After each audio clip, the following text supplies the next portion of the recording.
Hey guys, so let's talk a little bit today about the point-slope form equation. If you look here at the slide, we see that the point-slope form equation is y minus b equals m times x minus a. Now that we know the equation, let's talk a little bit more about what each part of the equation represents. So to start first, let's talk about the m. The m in the equation represents the slope. Again, we're talking about the point-slope form of an equation, which is the equation of a line. We think of a lot of different types of equations of lines, such as slope-intercept form. The slope in this equation is just like the slope in the slope-intercept form, which we call rise over run, change in rate, all of those other nice terms. Next, let's talk about the b and the a in our point-slope form equation. What you'll notice here is that a comma b is a given point. Typically, it's going to be stated to you in a word problem, or it might be shown on a graph.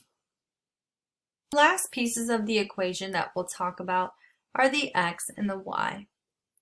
Think of this as x comma y, which just like in any other form of a line, they are just representing any point on that given line.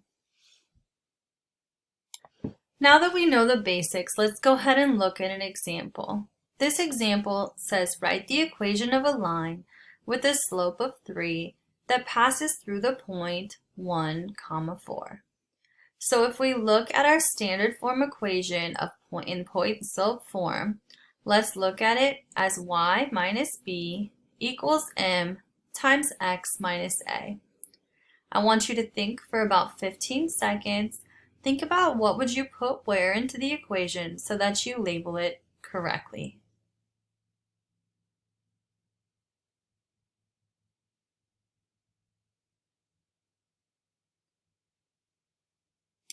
Go ahead and check your answer with mine. When I rewrote this, I wrote it as y minus 4 equals 3 times x minus 1. If you got it just like that, you got it correct. Now you understand the basics of the point-slope form equation.